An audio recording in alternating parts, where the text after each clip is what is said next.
Comissão do impeachment define calendário para ouvir acusação e defesa de Dilma Rousseff. Renan Calheiros se reúne com vice-presidente Michel Temer. E proposta que limita gastos de assembleias legislativas e tribunais de contas avança no Senado. Boa noite, você acompanha a partir de agora as principais notícias do Senado nesta quarta-feira. A Comissão Especial do Impeachment definiu convidados e o calendário para ouvir defesa e acusação da presidente Dilma Rousseff. Os requerimentos foram aprovados após negociação entre os senadores e o relator Antônio Anastasia. Na lista, 7 requerimentos para ouvir entre autoridades e técnicos, tanto da defesa quanto da acusação.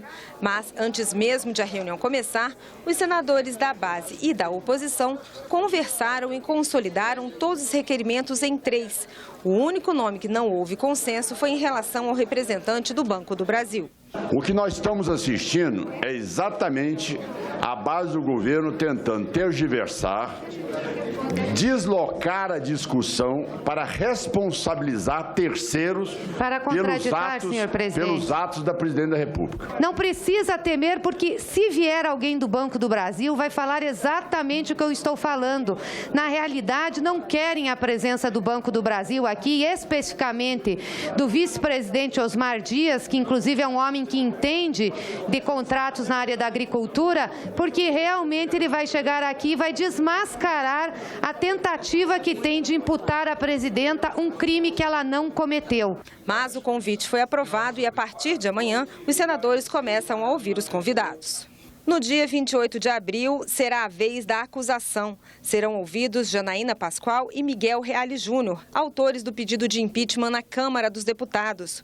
O dia 29 de abril é reservado à defesa. Vão ser ouvidos José Eduardo Cardoso, advogado-geral da União, Nelson Barbosa, ministro da Fazenda, Cátia Abreu, ministra da Agricultura e um representante do Banco do Brasil.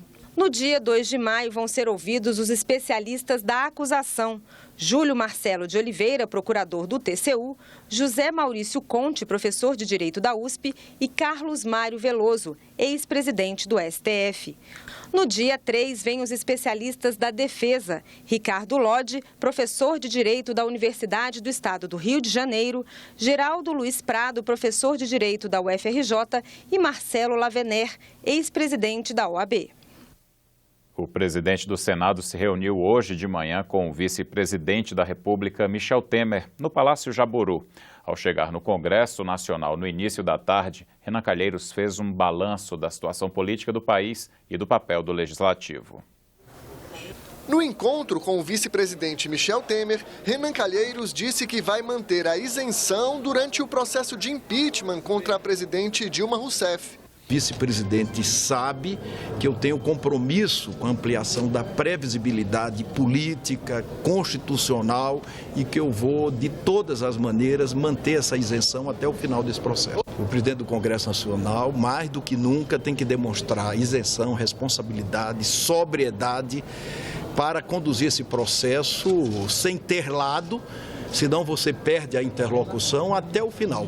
E afirmou que vai continuar conversando com todos os setores. Na última terça-feira, o encontro foi com a presidente Dilma. Eu mais do que nunca me surpreendi com o bom senso, a firmeza, a estabilidade emocional da presidente da República, que conversa maduramente sobre qualquer questão. Para o presidente do Congresso, não há clima político para convocar novas eleições, como defendem alguns parlamentares. Qualquer cenário nesse momento que signifique alterar a Constituição Federal é muito difícil, porque nós estamos vivendo um momento de crise, de conturbação política, econômica, e mudar a Constituição nesse momento, ou seja, ter 3/5 dos votos na Câmara e no Senado é sempre difícil. O Senado deve decidir sobre o afastamento da presidente na segunda semana de maio. E logo depois, o Congresso precisa definir se reduz a meta fiscal deste ano.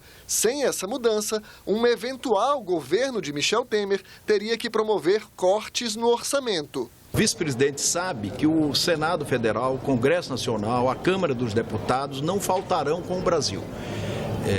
tão logo haja necessidade de nós convocarmos o Congresso Nacional para que o Congresso novamente aprecie a redução da meta fiscal, nós vamos fazer isso, porque o interesse do Brasil está acima de qualquer outra questão.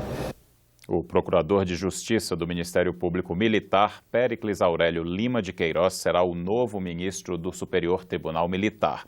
A indicação da presidente Dilma Rousseff foi confirmada pelos senadores. O plenário também aprovou 2 projetos de interesse de quem explora a agricultura. Todo ano, o governo federal lança um plano de incentivos para o setor agropecuário. Em julho de 2015, foram destinados mais de 180 bilhões de reais de crédito para o campo. O dinheiro pode ser usado, por exemplo, para a compra de equipamentos agrícolas e para o melhoramento da infraestrutura nas propriedades rurais. Um projeto aprovado nesta quarta-feira pelo Senado determina que a implementação desses programas deve passar a ocorrer, no mínimo, de 2 em 2 anos. Abrangerá, no mínimo, as ações governamentais voltadas ao crédito rural, à comercialização de produtos agropecuários, ao seguro rural, à redução do risco inerente à atividade agropecuária, ao zoneamento agrícola, à defesa sanitária animal e vegetal, às cooperativas, às agroindústrias, à assistência técnica, à extensão rural e a pesquisa agropecuária. O setor rural agradece enormemente essa possibilidade real de termos, a partir de agora, aquilo que chama um plano plurianual capaz de poder definir metas para o setor. Outra proposta que interessa aos agricultores passou pela aprovação no Senado. Ela permite aos que renegociam dívidas de crédito rural contratar novo financiamento sem precisar abater prestações do contrato anterior. Uma vez renegociada com o banco, uma vez que ele tenha condições de aumentar o seu crédito, ele poderá buscar um novo financiamento sem ter que esperar a liquidação total desse financiamento. Não implica em impacto fiscal para a União, deixando para as instituições financeiras a responsabilidade de avaliar caso a caso a situação dos tomadores de empréstimo. Beneficia diretamente 3 regiões do Brasil: a região Norte, a região Nordeste e a região Centro-Oeste. O projeto das dívidas segue para a presidente Dilma Rousseff. O do planejamento agrícola volta à Câmara dos Deputados. E os senadores também concordaram com o uso obrigatório de farol baixo nas rodovias durante o dia. Para virar lei, falta a assinatura presidencial. O relator aqui na casa foi o senador José Medeiros.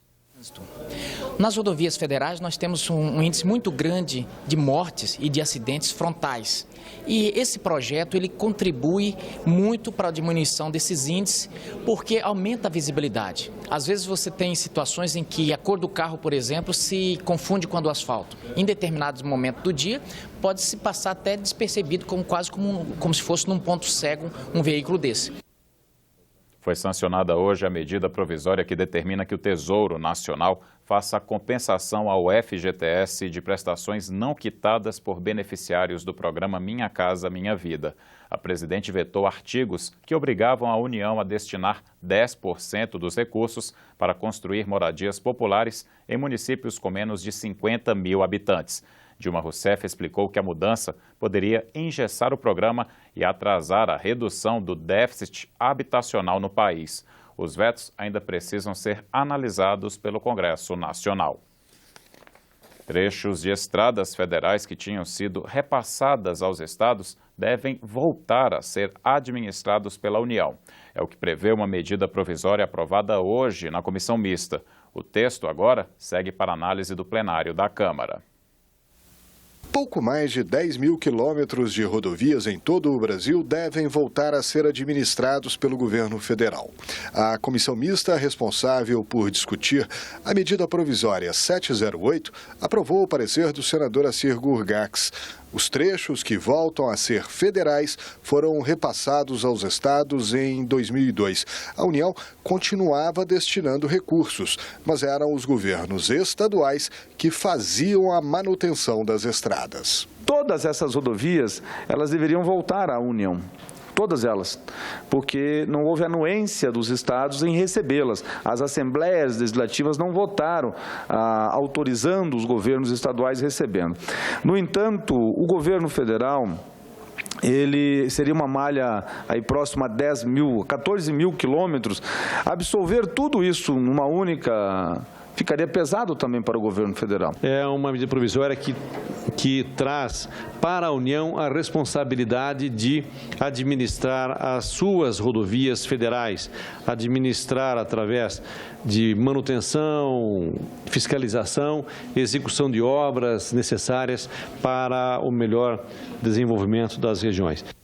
A medida provisória também aumenta o período em que o Departamento Nacional de Infraestrutura de Transporte deve repassar verbas federais para os trechos de estradas que não foram reincorporados pela União. Assembleias legislativas e tribunais de contas dos estados poderão ter que limitar gastos. A proposta de emenda à Constituição foi aprovada na Comissão de Constituição e Justiça. Outra PEC aprovada na manhã de hoje prevê novas regras na distribuição de um imposto sobre os combustíveis. A intenção é garantir a estados e municípios uma parcela maior do que é arrecadado com a CID, Contribuição de Intervenção no Domínio Econômico. É um imposto sobre a importação e comercialização de combustíveis. De acordo com a proposta, União, estados e municípios passariam a receber, cada um terço da arrecadação.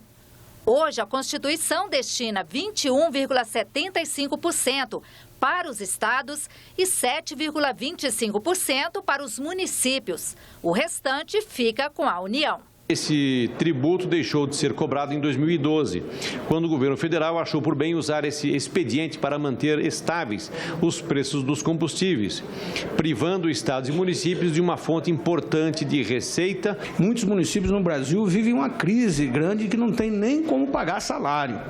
Por isso, então, esta questão da CID pode ajudar. Chegou a hora dessa Casa do Congresso Nacional, que representa os estados, fazerem justiça a quem de direito, aos municípios brasileiros. Mais recursos para estados e municípios e limite de gastos para os legislativos e tribunais de contas dos estados e do Distrito Federal. Os senadores também aprovaram uma proposta de emenda à Constituição, estabelecendo que a despesa anual desses órgãos não poderá exceder o que foi gasto no exercício financeiro de 2013. Salta aos olhos a gastança, que eu diria desnecessária, das Assembleias Legislativas e dos Tribunais de Contas em todo o país. Essa comparação que o relator faz com os gastos da União Europeia, fica demonstrado claramente que nós não podemos seguir, não é, com esses níveis, eu diria, absurdo de gastos com as Assembleias e os Tribunais, o que impede investimentos fundamentais necessários para os estados e os municípios. Você terá outras notícias a qualquer momento da nossa programação e também na página da TV Senado na internet. Obrigado pela audiência, boa noite e até amanhã.